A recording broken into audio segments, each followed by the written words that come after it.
I am Michaela, 34 years old, and until 3 weeks ago, I was the lead encryption specialist at Astral Technologies for over 10 years. I built the security architecture that powers our flagship product, especially Module 3, which contains our most valuable intellectual property. When the CEO's son, Nicholas, fired me as legacy weight, he never asked about one critical detail: the escrow key. Now, as tech giant's acquisition team reviews what they're buying, that oversight is about to cost him everything. Before I continue my story, drop a comment letting me know where you're watching from. Hit that like button and subscribe to see more stories about corporate revenge served professionally cold. Astral Technologies wasn't always the acquisition target of tech giants. When I joined, we were a scrappy cybersecurity startup with only 28 employees operating out of a converted warehouse space in Seattle.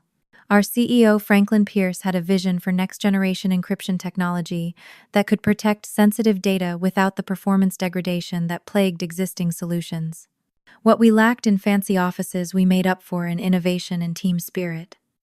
I still remember my job interview. Franklin himself conducted it, asking me complex cryptographic questions while we walked around the block because the conference room was being used for a developer meeting. He hired me on the spot, impressed by how I solved an encryption challenge he'd scribbled on a napkin. I was 24, fresh out of graduate school with a master's in computer science and specialization in cryptography. "Michaela," he said, "I don't care about your lack of industry experience. I need people who think differently about security problems." Those early years were magical. We worked long hours, but it never felt like a burden because we were building something revolutionary. My tiny cubicle was my second home, decorated with cryptography conference badges and sticky notes covered in algorithmic sketches. The team would often order pizza at 9 at night, gathering around whiteboards to solve complex implementation challenges. We celebrated every milestone with cheap champagne in paper cups. By my third year, I had become the primary architect for Module 3, the encryption engine that would eventually become our flagship product's core differentiator. Module 3 wasn't just another security layer. It was a fundamentally new approach to data protection that could encrypt information without the usual processing overhead. Companies handling sensitive financial data or protected health information would pay premium prices for this capability. As the module took shape under my guidance, Franklin pulled me into his office one afternoon. The company had grown to 70 employees by then, and we had moved to proper offices downtown. "We need to implement an escrow system for all the encryption modules," he explained. "If anything happens to any of us, the company needs a way to maintain the code." This was standard practice in security software. An escrow key is essentially a backup decryption method, a safeguard that ensures the company retains access to its products and services even if the primary key holders are unavailable. In our case, it meant creating special administrative credentials that could override normal access protocols in emergency situations. For Modules 1 and 2, we'll use a standard key sharing protocol among the senior engineering team, Franklin continued. But Module 3 is different. It's our crown jewel. He looked at me intently. "I want you to be the sole escrow key holder for Module 3. Only you and I will know the implementation details. It's that sensitive." This was an extraordinary level of trust. I created an elaborate key generation system that required both biometric verification and a complex passphrase only I knew. The responsibility weighed heavily on me, but I was proud to be trusted with something so crucial. As Astral grew, so did my reputation in the cybersecurity community. I spoke at major conferences, published papers under the company banner, and became known as an authority on efficient encryption implementation. Other companies tried to recruit me with offers of significantly higher salaries, but I declined them all. Astral wasn't just my employer. It was my professional family. By the 10-year mark, my contributions had been rewarded with significant equity in the company and a comfortable 6-figure salary. I had purchased a charming craftsman-style house in a quiet neighborhood, adopted 2 rescue cats named Ada and Turing after computer science pioneers, and built a life I was proud of. My team had grown to 15 encryption specialists, all brilliant in their own right, who looked to me for guidance and mentorship. Franklin remained CEO, though his role had become more strategic as we expanded to over 300 employees. We still had lunch together monthly, where he would pick my brain about emerging security threats and technology trends. During one such lunch, he mentioned his son Nicholas had completed his MBA at Wharton and was interested in joining the company. "He's been working at McKinsey for 4 years," Franklin said with paternal pride. "I think he could bring some fresh perspective to our operations." I nodded supportively, though I felt a twinge of apprehension. Astral had thrived with its engineering-first culture. Would someone from a management consulting background understand our technical priorities? "Just give him a chance," Franklin said, perhaps sensing my reservation. "Nicholas is sharp. He grew up hearing me talk about encryption at the dinner table. He understands our business." I smiled and changed the subject, not wanting to dampen his enthusiasm. Franklin had given me incredible opportunities and trusted me with the company's most valuable intellectual property. The least I could do was welcome his son with an open mind.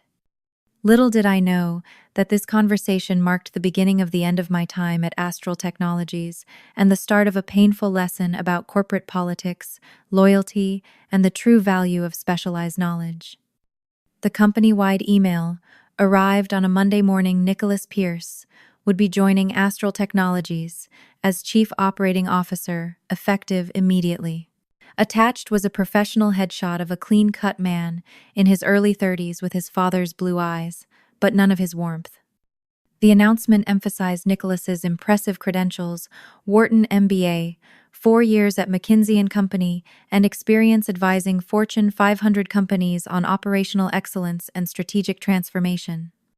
That Friday, Franklin hosted a welcome reception in the large conference room, complete with catered appetizers and champagne. He beamed with pride as he introduced his son to the company leadership team. "Nicholas will help take us to the next level," Franklin announced, clapping his son on the shoulder. "His experience with high-growth companies is exactly what we need as we scale." Nicholas stepped forward, adjusting his perfectly knotted tie. "Thank you all for the warm welcome.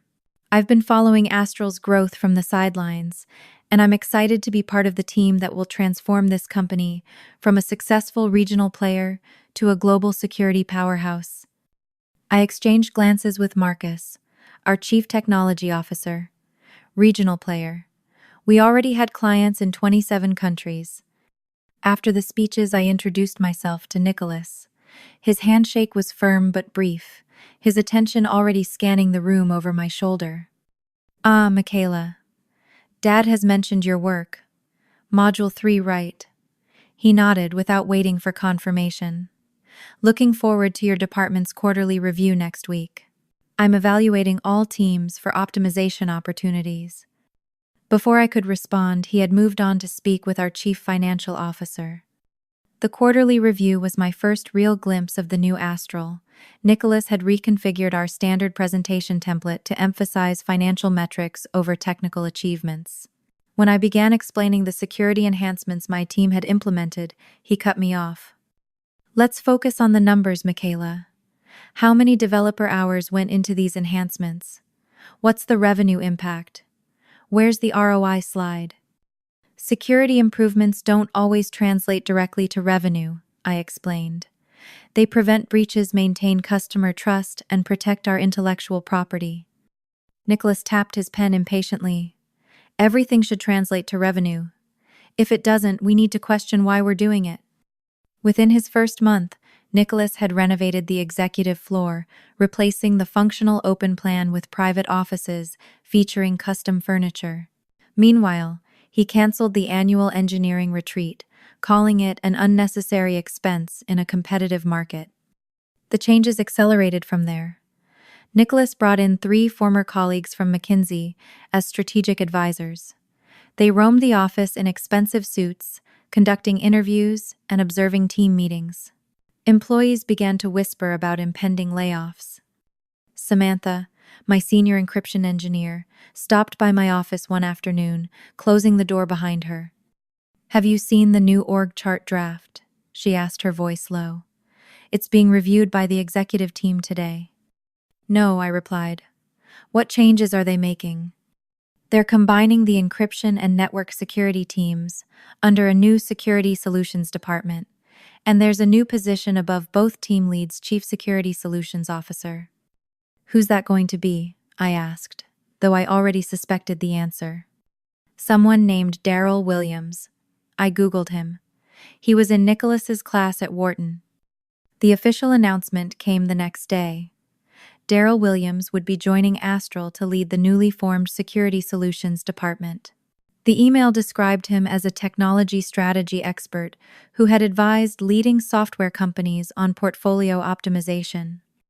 I requested a meeting with Nicholas to understand how this reorganization would affect my role and Module 3 development. His assistant offered me 15 minutes between his lunch and a vendor call. Nicholas kept me waiting outside his office for 20 minutes, typing on his phone while I stood there. When he finally waved me in, he remained focused on his screen for another minute, before acknowledging me. Michaela, what can I do for you? I've got another call in 10 minutes. I explained my concerns about the reorganization, particularly regarding Module 3's development roadmap and the specialized knowledge my team had built over years. Nicholas leaned back in his chair. This is exactly the problem with legacy teams. Resistance to change. Daryl is bringing fresh perspectives, unconstrained by how things have always been done. I'm not resistant to change, I clarified. I'm concerned about maintaining the integrity of our most valuable intellectual property. Module 3 requires specialized cryptographic expertise. Michaela. Nicholas sighed. Technology changes quickly. What was cutting edge when you built it is probably outdated now.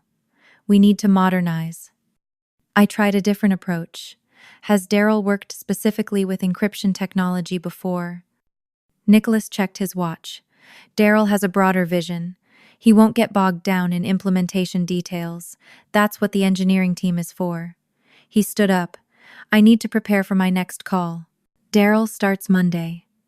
I suggest you focus on being a team player during this transition.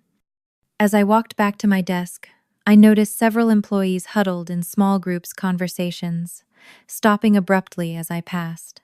The atmosphere of collaboration and innovation that had defined Astral was evaporating, replaced by uncertainty and fear. That weekend, I received a LinkedIn message from Marcus, our CTO. He had resigned and accepted a position at a competitor. Too many MBAs, not enough engineers making decisions, he wrote. Watch your back, Michaela. When Daryl arrived the following Monday, he didn't bother to schedule individual meetings with his new team leads. Instead, he sent a department-wide email announcing a strategic realignment that would streamline decision-making and eliminate redundancies. The language was corporate and vague, but the implication was clear: changes were coming, and not everyone would survive them. In our first department meeting, Daryl presented slides filled with buzzwords and flowcharts, but demonstrated little understanding of our technology. When I attempted to explain a critical security protocol, he interrupted. Let's not get lost in the technical weeds. We need to focus on deliverables and market positioning. After the meeting, several team members came to my office worried about the direction of the department. I tried to reassure them, but my own confidence was shaken. That evening, I updated my resume for the first time in 10 years, a precautionary measure that felt like a small betrayal. As the weeks passed, Nicholas and Daryl became inseparable, often closed in conference rooms with the McKinsey consultants or having long lunches at expensive restaurants. The engineering teams were increasingly left out of strategic discussions, learning about decisions after they'd been made. I started documenting everything: email exchanges, meeting notes, technical specifications, and especially all information related to Module 3 and the Escrow key system. Something told me these records might become important. The company culture transformed almost overnight. The Friday afternoon gatherings disappeared. The open-door policy that Franklin had championed was replaced by formal meeting requests and rigid reporting structures. Even the complimentary snacks in the break rooms were replaced with vending machines. It's cost discipline, Nicholas explained in an all-hands meeting. Every dollar we save is a dollar that improves our valuation. Valuation. The word hung in the air. Were we preparing for acquisition? No one dared ask the question openly, but the whispers grew louder in the hallways. 6 months after Nicholas joined Astral, all employees received a calendar invitation for a mandatory company meeting. The subject line read simply, Strategic Direction Update. It was scheduled for 9 on a Monday morning, with 2 hours blocked off. The large conference room was packed when I arrived. Extra chairs had been brought in, but many employees still stood along the walls. I noticed the McKinsey consultants seated in the front row, tablets ready. Nicholas and Daryl stood at the front with Franklin, who looked unusually tense. Nicholas began the presentation with a series of graphs showing industry trends and market forecasts. The slides were professionally designed, but contained little specific information about Astral. As you can see, Nicholas said, gesturing to a particularly complex chart, the cybersecurity landscape is evolving rapidly. To remain competitive, we must evolve as well. He clicked to the next slide, titled Operational Excellence Initiative. Today, we're announcing a company-wide restructuring program to optimize our operations and position Astral for its next growth phase. This initiative will streamline our organizational structure, eliminate redundancies, and modernize our technical infrastructure. The room remained silent as Nicholas continued through slides about efficiency metrics and resource allocation. It wasn't until slide 17 that he reached the point everyone was dreading. As part of this initiative, we will be reducing our workforce by approximately 20% across all departments. A wave of murmurs swept through the room. Franklin stood motionless beside his son, his expression unreadable. Nicholas raised his hand for silence. This was not an easy decision, but it's necessary to ensure Astral's future success. The reductions will primarily affect legacy systems, maintenance, duplicative roles, and areas where we can achieve automation efficiencies.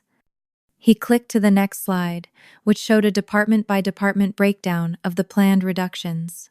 The Security Solutions Department, which included my encryption team, was highlighted with the highest percentage, 35%. I raised my hand and Nicholas nodded reluctantly.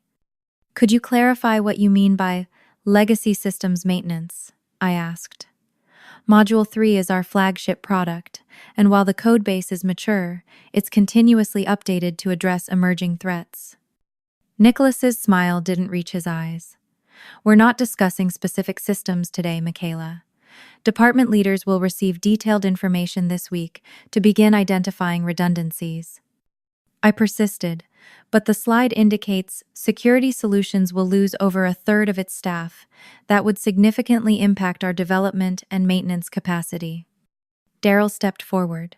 We've conducted a thorough analysis of all technical systems. Many of our older modules are overdue for modernization, using more efficient development methodologies and current technologies. This will actually improve our capabilities while requiring fewer specialized resources.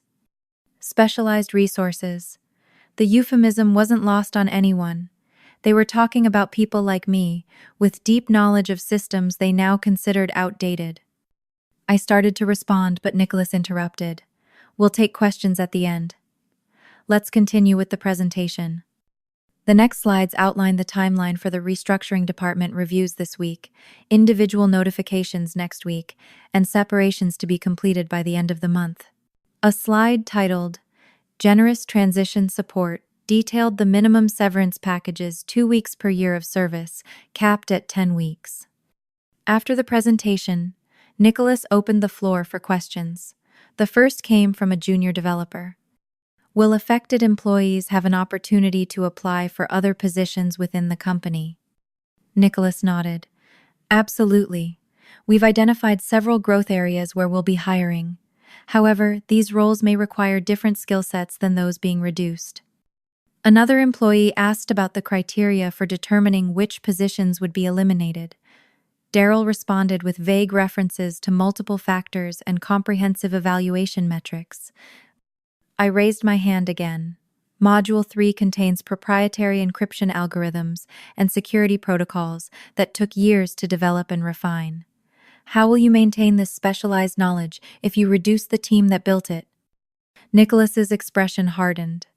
Astral is moving toward more standardized, industry-accepted solutions rather than maintaining entirely custom implementations. This will reduce our dependence on tribal knowledge. Tribal knowledge. Another euphemism for the expertise of longtime employees like me. After the meeting, I requested time with Daryl to discuss the encryption team specifically. He agreed to a 15-minute meeting the following afternoon. When I arrived at his office, Daryl was reviewing a spreadsheet with 2 columns, employee names and numbers. I couldn't see clearly from my position. "Michaela, come in," he said, switching to a different screen. "I understand you have concerns about the restructuring." I took a seat across from him. "I do. Module 3 isn't like our other products. It contains highly specialized encryption protocols that require specific expertise to maintain properly. Reducing the team by 35% would create significant security and maintenance risks." Daryl leaned back in his chair. "I've reviewed the documentation.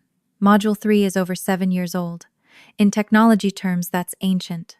We're planning to transition to more modern, cloud-native security solutions that won't require as much custom code.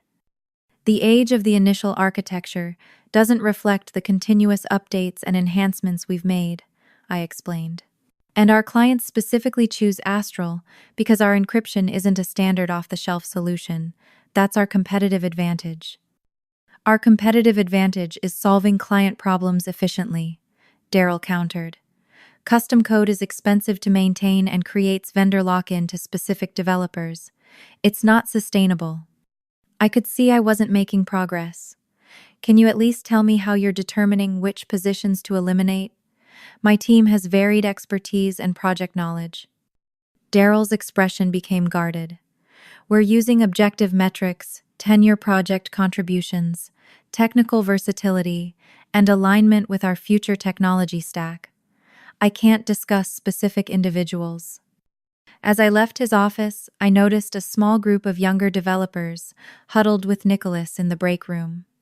They were laughing comfortably, several wearing hoodies from the same coding bootcamp. I recognized one as a recent hire who had been assigned to review Module 3's codebase despite having no background in cryptography. Back at my desk, I sent an urgent message to my team leads, asking them to document all current projects and specialized knowledge areas. If cuts were coming, we needed to prepare for knowledge transfer, however rushed it might be. That evening I called Franklin directly on his cell phone, something I rarely did. "Franklin, I'm concerned about the restructuring plans for the encryption team. There seems to be a fundamental misunderstanding of what Module 3 requires for proper maintenance." There was a long pause before he responded. "Michaela, I appreciate your concern. Nicholas and his team have presented a comprehensive plan to modernize our technology stack. Change is difficult but sometimes necessary. But 35%, Franklin, and replacing custom encryption with standardized solutions that undermines our entire value proposition." Another pause. "The decisions have been made, Michaela. I trust Nicholas's vision for Astral's future." His voice sounded distant, almost rehearsed. After we hung up, I sat in my home office, staring at the framed picture from Astral's 10th anniversary celebration. Franklin had his arm around my shoulders as we cut the cake together, both of us smiling. That Franklin would never have dismissed my concerns so easily. Whatever was happening at Astral, it was clear that my decade of contributions might not be enough to save my position. I spent the rest of the evening updating my emergency fund calculations and researching the current job market for encryption specialists. The next morning, I found an email from Daryl requesting detailed documentation on Module 3's architecture for continuity planning purposes. I compiled the requested information, but excluded any details about the Escrow key system. If they were planning to replace me, they would need to specifically ask about that critical component. My professional integrity demanded I protect the company's systems, but self-preservation suggested I shouldn't volunteer information they hadn't requested. As the week progressed, the office became eerily quiet. People kept their doors closed, and conversations moved to encrypted messaging apps. Every time someone was called to HR, eyes would follow them down the hallway, and relieved sighs would ripple when they returned to their desks. I maintained a calm exterior for my team's sake, but inside a storm was brewing. 10 years of loyalty and innovation were being reduced to a legacy resource that could be discarded in the name of modernization. It wasn't just professionally insulting, it was personally devastating. The calendar invitation appeared in my inbox at 3:30 on Friday afternoon, meeting with HR, conference room, 4B, 4:00 p.m.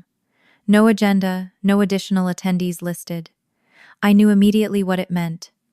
I spent the next 30 minutes saving personal files from my computer to a USB drive, removing photos from my desk and messaging key team members to wish them luck.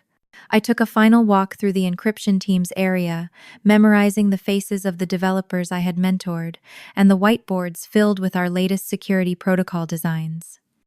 At precisely 4 o'clock, I knocked on the door of conference room 4B. Inside sat Janice from HR, Nicholas, and Daryl. 3 against 1. The room felt smaller than usual, the air thicker. "Michaela, please have a seat," Janice said, gesturing to the lone chair across from them. A manila folder and a single-page document lay on the table. Nicholas spoke first, his tone formal and detached. "Michaela, as part of Astral's strategic restructuring, we've had to make some difficult decisions regarding our technical leadership team." I nodded, maintaining eye contact, even as my heart pounded in my chest. "After careful evaluation of our future technology, roadmap, and resource requirements, we've determined that your position will be eliminated effective today." Despite having anticipated this moment, the words still stung like a physical blow. 10 years of my professional life dismissed in a single sentence. Daryl jumped in, seemingly eager to justify the decision. As we move toward cloud-native security solutions and industry-standard protocols, we need different skill sets leading our encryption team. Your expertise in legacy systems has been valuable, but we're moving in a new direction that requires more versatility and less specialization. Legacy systems. There it was again, the coded language, for too experienced, too expensive. "Module 3 is hardly a legacy system," I responded calmly. "It's the core of our product offering and contains proprietary algorithms that give us a competitive edge." Nicholas waved his hand dismissively. "We've already begun transitioning to more standardized approaches that don't create dependencies on specific individuals. This is precisely the risk of tribal knowledge that we're addressing with the restructuring." I looked at each of them in turn. Has anyone considered the knowledge transfer for critical systems? There are aspects of Module 3 that aren't fully documented because of their sensitive nature. "We've reviewed all documentation," Daryl said confidently, "and we have a transition team already working on modernization. Your team members who are staying will fill any gaps." Janice slid the document toward me. "This is your separation agreement. It outlines the terms, including severance of 14 weeks' pay, based on your tenure, continuation of benefits for 3 months, and the standard non-disclosure and non-compete clauses. 14 weeks after 10 years. I skimmed the document without touching it. "You'll need to return your company laptop badge and any other Astral property before leaving today," Janice continued. "Scott from security will accompany you to pack your personal items." Nicholas checked his watch. "Do you have any questions about the separation terms?" I had dozens of questions, but none they would answer honestly. Instead, I asked the only one that mattered in that moment. "Does Franklin know about this decision?" Nicholas's expression hardened. "My father is aware of all strategic restructuring decisions. This isn't personal, Michaela. It's business. Eliminating legacy weight is necessary for Astral's future growth." Legacy weight. 10 years of building their flagship product reduced to dead weight. I stood up. "I'll review the agreement and respond within the timeframe specified." We'll need your decision by next Friday, Janice said. And Michaela, please remember your confidentiality obligations regarding Astral's proprietary information. Scott was waiting outside a young security guard who looked uncomfortable with his assignment. He followed me to my office, where a cardboard box had already been placed on my desk. My computer screen showed that my account had been disabled. I'm really sorry about this, Michaela, Scott said quietly. Everyone respects you here. I thanked him and began packing my personal items, conference mementos, technical books, the small plant I had kept alive for 7 years. Colleagues watched through glass walls, some turning away when I caught their eyes, others offering sympathetic smiles. Samantha appeared at my door, tears in her eyes. I can't believe they're doing this. Module 3 is your creation. It's going to be okay, I assured her, though I didn't feel it. Document everything, especially any changes to the encryption protocols, and take care of the team. She hugged me quickly before returning to her desk, aware of watching eyes. 30 minutes later, I had condensed 10 years of professional life into one cardboard box. Scott escorted me through the main work area toward the elevator. Developers stopped typing as I passed, the silence deafening. These were people I had hired, mentored, celebrated with. Now they watched my unceremonious exit, wondering if they might be next. At the elevator, I handed my badge to Scott. Please tell anyone who asks that it was an honor working with them. He nodded, clearly uncomfortable. I'll make sure they know. The elevator doors closed and I descended 20 floors to the lobby, then walked through the revolving door into the bright afternoon sunlight. The contrast was jarring inside. A decade of my life had just ended. Outside, people moved along the sidewalk, oblivious, living their normal Friday. I placed my box in the trunk of my car and sat in the driver's seat, gripping the steering wheel to steady my shaking hands. The familiar skyline of Seattle looked different now, as if the city itself had betrayed me along with Astral. The drive home passed in a blur. I carried my box inside, fed my confused cats who weren't used to seeing me home this early, and poured myself a glass of wine. Only then, sitting on my couch with Ada purring beside me, did I allow the tears to come. The weekend passed in cycles of grief, anger, and disbelief. I fluctuated between updating my resume and staring blankly at the wall, replaying conversations with Nicholas and Daryl, searching for signs I might have missed.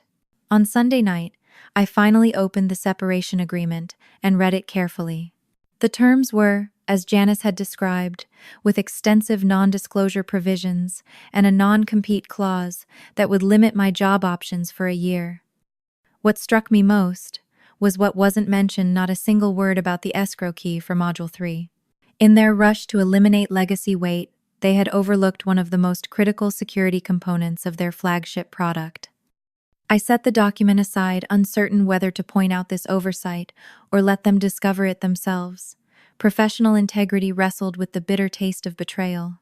For now, I would wait and see what Monday brought in this new, unfamiliar life, without Astral. 3 weeks into unemployment, I had settled into a routine mornings for job applications, afternoons for refreshing my skills with online courses, evenings for networking events. I had interviews scheduled with 2 security firms, though neither opportunity excited me the way Astral once had. I was reviewing a coding challenge for an upcoming interview when my phone buzzed with a news alert. Tech giant announces intent to acquire Astral Technologies for $1.2 billion. The phone slipped from my hand onto the keyboard. Tech Giant was one of the largest technology companies in the world, known for acquiring innovative startups and scaling their technologies across their massive platform. The price was staggering, nearly 4 times what industry analysts had valued Astral at just months earlier. I quickly opened my laptop and searched for more information. The press release quoted Tech Giant's CEO. Astral's proprietary encryption technology represents a significant advancement in data security. We're particularly excited about their Module 3 architecture, which will enhance security across our entire product ecosystem. Module 3. My module. The legacy system Nicholas and Daryl had been so eager to modernize was apparently worth hundreds of millions to Tech Giant. Another paragraph caught my attention. The acquisition is expected to close within 60 days, pending due diligence and regulatory approval. Due diligence would involve a comprehensive review of all technology, including security systems and access protocols. And suddenly, I understood everything. The restructuring, the focus on valuation, Nicholas's urgency to eliminate legacy weight, it had all been preparation for this acquisition. They had cleaned house to make Astral more attractive to buyers, cutting costs to improve the bottom line, while promising modernization to explain the loss of specialized talent. As this realization sank in, another thought surfaced from the depths of my memory: the escrow key. In the 3 weeks since my termination, no one had contacted me about transferring control of the Module 3 escrow key. Either they had forgotten about it entirely, or they assumed it was documented somewhere in the materials I had provided before leaving. It wasn't. The escrow key implementation had been handled with the highest level of security per Franklin's original instructions. The documentation existed, but it was encrypted and stored separately from the main codebase, accessible only with credentials that had been deactivated when I was terminated. I sat back in my chair, processing the implications. Without the escrow key, Module 3 represented a significant risk in an acquisition. If anything happened to the primary access systems, Tech Giant would have no emergency recovery method for a core component they were paying over $1 billion to acquire. Should I reach out to Astral and inform them of this oversight? My separation agreement required me to return all company property and information, but it didn't specifically obligate me to volunteer information they hadn't requested. And after the way they had dismissed me as legacy weight, did I owe them anything beyond what was legally required? I was still contemplating this ethical dilemma when my phone rang. The caller ID showed Samantha's name. Michaela. Her voice was hushed, as if she were hiding in a stairwell. Have you heard? About the acquisition. Yes, just now. It's chaos here, she said. Tech Giant has teams of engineers and lawyers combing through everything. They're especially focused on Module 3. I wasn't surprised. How's that going? Not well. She lowered her voice further. Daryl keeps insisting he understands the architecture, but he's completely out of his depth. Yesterday, a Tech Giant engineer asked about the emergency recovery protocols, and Daryl couldn't answer. He claimed it was standard industry practice without providing specifics. So they hadn't discovered the escrow key issue yet. What about Nicholas? How's he handling the scrutiny? He's been closeted with the executives and barely visible to the engineering teams. Franklin looks stressed every time I see him. She paused. Several people have asked where you are. The Tech Giant team keeps finding your name in the commit history for critical components. I smiled despite myself. And what does Daryl tell them? That you left to pursue other opportunities, and the transition has been seamless. No one believes him. After we hung up, I paced my living room, weighing my options.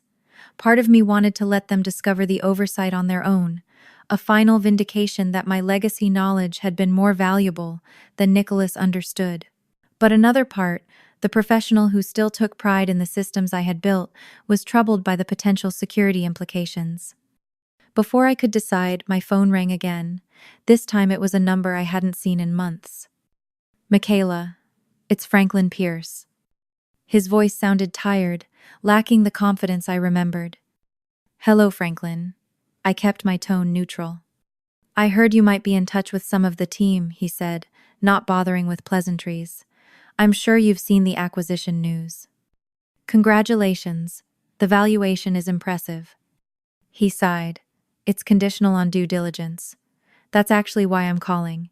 The Tech Giant team has been asking specific questions about Module 3's architecture that we're having trouble answering completely. That's unfortunate, I replied, not offering more. Michaela Franklin's voice softened.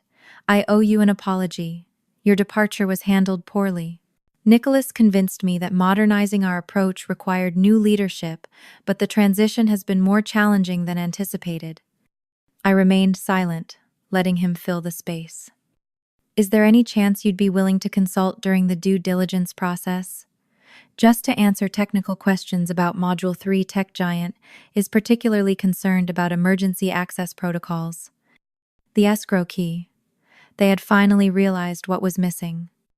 I'd need to review my separation agreement, I said carefully. It contains some restrictive clauses about working with Astral. We can amend those terms, he said quickly, and compensate you appropriately for your time.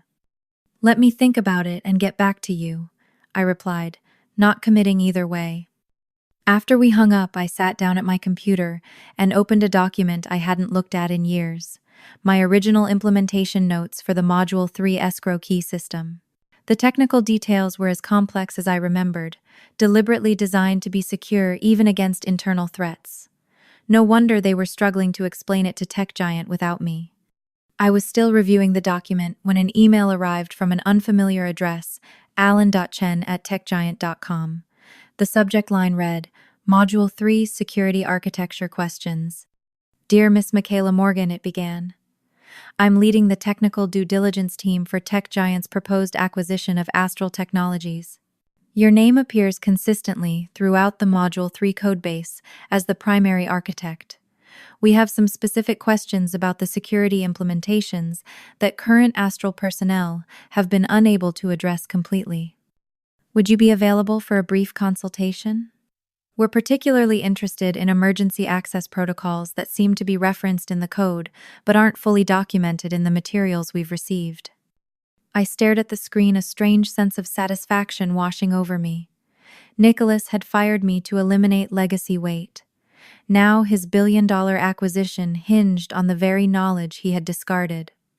I replied to Alan agreeing to a meeting, but noting that I would need clarity on confidentiality requirements, given my separation agreement with Astral. His response came within minutes. We'll handle the legal aspects with Astral. How does tomorrow at 10 work for you? That night, I barely slept, turning over possible scenarios in my mind. By morning, I had made my decision. I would neither sabotage Astral out of spite nor rescue them without recognition of my contribution. I would simply be professional, transparent, and let the situation unfold naturally. Alan Chen suggested meeting at a coffee shop near my apartment, neutral territory, away from Astral's offices. I arrived early, choosing a quiet corner table with privacy for our conversation. At precisely 10 o'clock, a man in his 40s with rectangular glasses and a Tech Giant laptop bag approached my table. Miss Morgan, Alan Chen, Tech Giant Security Architecture Lead. His handshake was firm, his expression professionally friendly. Thank you for agreeing to meet on such short notice. I nodded. I'm curious about your question regarding Module Tri. Alan opened his laptop and pulled up a document. We're conducting a comprehensive security review of Astral's systems as part of our acquisition due diligence. Module 3 is of particular interest given its central role in Astral's value proposition. He turned the screen toward me, showing a familiar diagram of Module 3's architecture, my name listed as the author in the footer. We've identified a potential security concern, he continued. The codebase contains references to an escrow key system for emergency access, but the implementation details and current key holders aren't documented in the materials Astral provided. I took a sip of my coffee. That's correct. The escrow key system was implemented with intentionally limited documentation due to its sensitive nature. Can you explain how it works and who currently controls it? Alan asked, his pen poised over a notebook. I considered my response carefully. The escrow key uses a multi-layered encryption protocol that requires both biometric verification and a complex passphrase. It was designed as a last resort recovery mechanism if primary access methods fail. And the current key holders. When I implemented the system at Franklin Pierce's request, I was designated as the sole escrow key holder for Module 3 with Franklin as the only other person aware of the complete implementation details. Alan's pen stopped moving. When you implemented it, are you no longer involved with the system? I left Astral 3 weeks ago as part of their restructuring initiative. Alan's expression shifted from professional interest to concern. Was there a formal transfer of the escrow key responsibilities? No, I replied simply.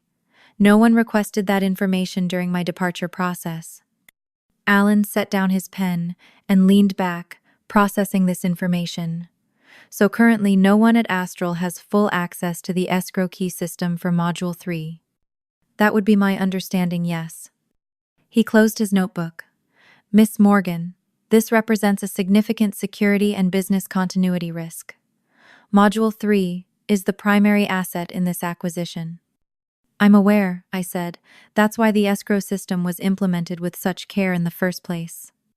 Alan reopened his laptop and sent a quick email. I need to inform my team immediately. This could impact our acquisition timeline and possibly the terms. While he typed, I asked, how did Astral explain the escrow key system to you during the initial review? Alan looked up. They provided general information about security protocols, but nothing specific about the escrow implementation. When we asked direct questions, the responses became vague. Someone named Daryl Williams assured us it followed industry standard practices. I couldn't help but smile. Module 3's security architecture was specifically designed not to follow standard practices. That was its competitive advantage. Alan nodded thoughtfully. That's what attracted us to the technology in the first place. He finished his email and closed the laptop. Miss Morgan, would you be willing to attend a meeting with both Tech Giant and Astral leadership to address this issue directly? Your first-hand knowledge would be invaluable. I would need certain assurances regarding my legal position, I replied. My separation agreement contains restrictive clauses. I understand. Our legal team will contact you today to address those concerns. He stood and offered his hand. Thank you for your candor.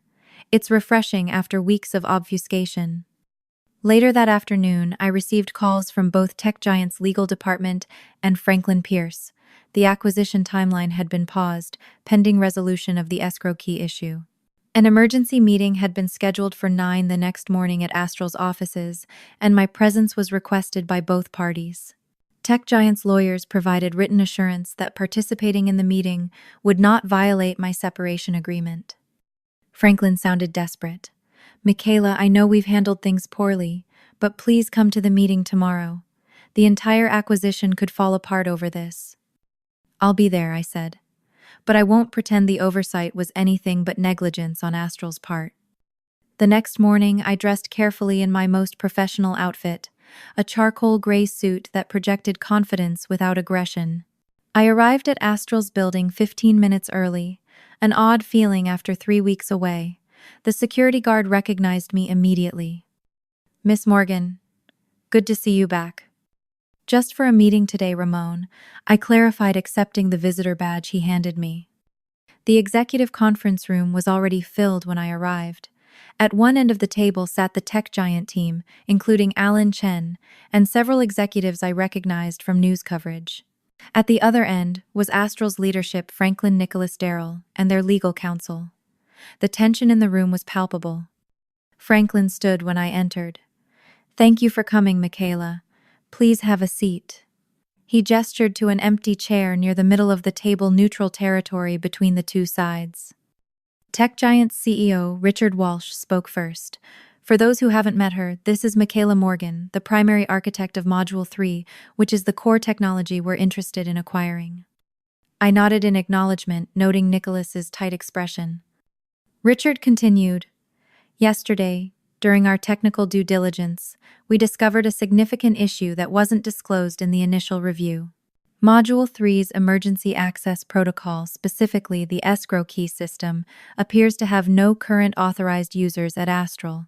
This represents a material risk to the acquisition. All eyes turned to Astral's side of the table. Franklin cleared his throat. There seems to have been an oversight during recent personnel transitions. We're committed to resolving this issue immediately. Nicholas leaned forward. We've conducted an internal review since yesterday's discovery. Our development team is confident they can recreate the necessary access protocols within a few weeks. Alan Chen shook his head. That's not how secure escrow systems work. You can't simply recreate one without compromising the existing architecture. and a few weeks would extend beyond our acquisition timeline. Daryl jumped in. We've already begun implementing a more standardized approach, using industry best practices that will address this concern. I couldn't stay silent any longer. The value of Module 3 lies precisely in not using standardized approaches. Any attempt to retrofit a new escrow system would fundamentally alter the security architecture that tech giant is paying a premium to acquire. Nicholas glared at me. With all due respect, Michaela, you're no longer employed by Astral. Our current technical leadership has a modernization roadmap that addresses these concerns. Richard from Tech Giant raised his hand. Let's be clear, we're interested in acquiring Module 3 as it exists today, not a hastily modified version. Its unique approach to encryption is why we valued Astral at $1.2 billion. Franklin, looking increasingly uncomfortable, turned to me. Michaela, you implemented the original escrow system. What would be required to transfer control properly? Before I could answer, Nicholas interrupted. We shouldn't be discussing sensitive security protocols with someone who is no longer with the company. Richard's expression hardened. Miss Morgan is here at our request, as part of the due diligence process. Her knowledge is critical to understanding what we're purchasing. The tension in the room escalated as Nicholas and Richard stared at each other across the table. Finally, Franklin broke the silence with the question that would change everything. There's a more fundamental question we need to answer first, he said quietly. If no one at Astral currently has access to the escrow key system, then who holds the escrow key? All eyes turned to me. The room fell completely silent. I do, I answered simply. As the designated escrow key holder, I maintained that responsibility until formally transferred to someone else. No such transfer was ever requested during my departure process. Nicholas's face drained of color. Daryl stared at his laptop, suddenly fascinated by the screen. Alan leaned toward Richard and whispered something. Richard nodded and addressed the room. We need to recess this meeting for 30 minutes while our teams consult separately. As people stood to leave, Nicholas approached me, his voice low and urgent. This is highly unprofessional, Michaela. You should have disclosed this during your exit interview. I met his gaze calmly. You never asked about it. In fact, you specifically said you wanted to eliminate dependencies on tribal knowledge and move to standardized approaches. The escrow key system was the epitome of specialized knowledge you were so eager to discard along with me. His jaw tightened, but he had no response. Franklin joined us, waiting for Nicholas to step away before speaking. I owe you an apology, Michaela. I should have paid closer attention to the restructuring details. He looked genuinely remorseful. Can we find a way forward that works for everyone? I nodded. I've never wanted to harm Astral, Franklin. I'm proud of what we built. But I won't be dismissed as legacy weight one day, and then expected to rescue the company the next, without acknowledgement of my contribution. When the meeting reconvened, the dynamic had shifted dramatically. Richard from Tech Giant spoke first. We've consulted with our team and determined that resolving the escrow key issue is a prerequisite for continuing the acquisition process. We propose that Ms. Morgan be engaged as a consultant to properly transfer the escrow system and provide documentation under appropriate security protocols. Franklin nodded. Astral agrees to this approach. We'll work with Michaela to establish suitable terms. Nicholas remained silent. His earlier confidence evaporated. I addressed both sides. I'm willing to facilitate a proper transfer of the escrow key system to ensure business continuity. However, I have conditions regarding compensation and recognition of my role in developing Module 3. Richard smiled for the first time that morning.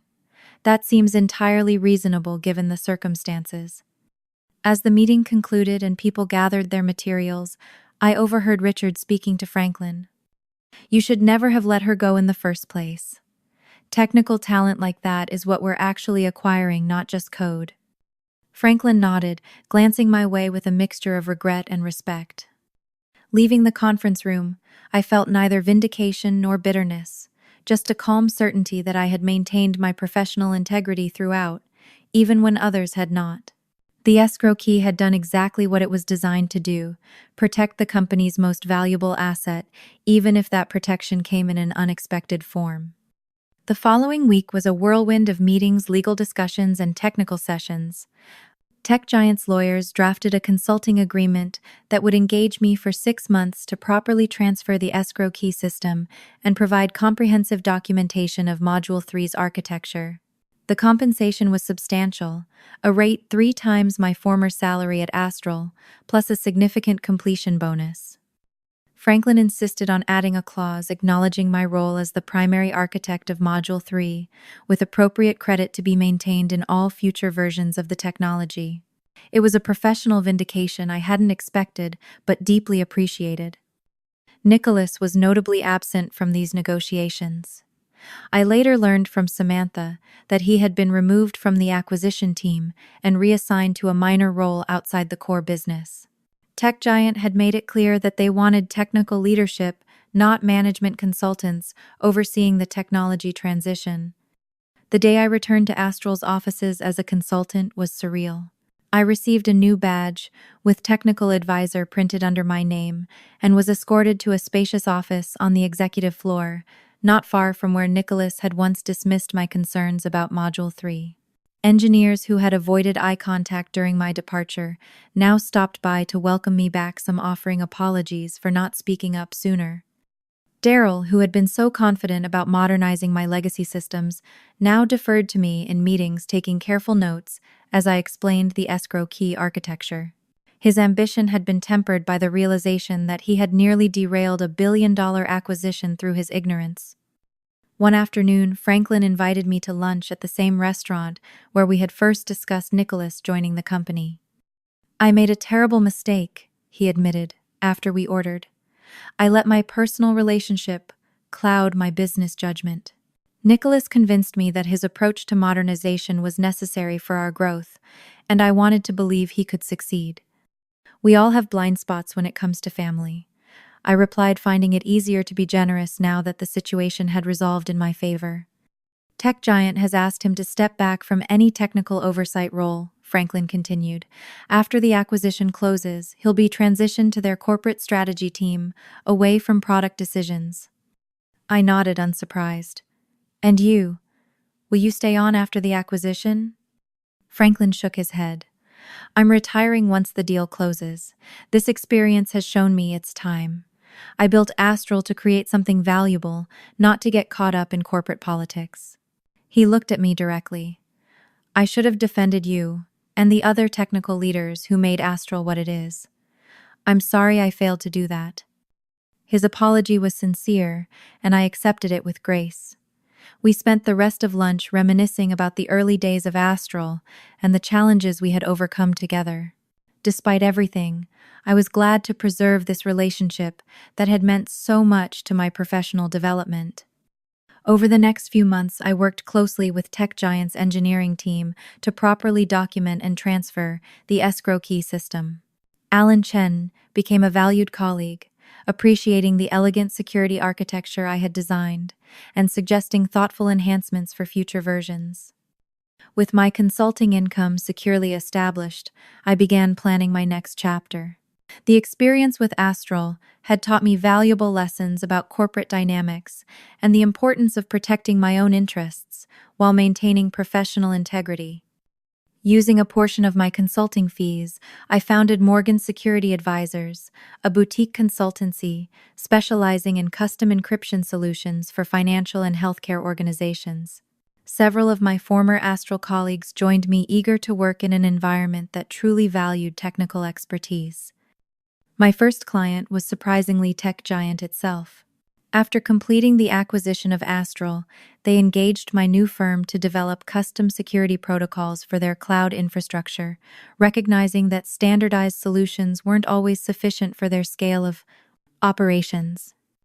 6 months after my dramatic return to Astral, I stood on the stage at Tech Giant's annual developer conference, presenting the enhanced Module 3 architecture that would now protect data for millions of users worldwide.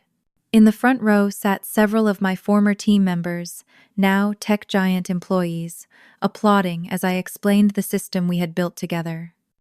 After the presentation, I checked my phone to find a message from Samantha Nicholas, just cleared out his office, reassigned to a regional office in Omaha. Karma is real. I smiled but didn't respond. My focus had moved beyond the politics and betrayal that had defined those difficult weeks. The experience had taught me crucial lessons that I carried into my new venture. First, specialized knowledge has enduring value despite trends toward standardization.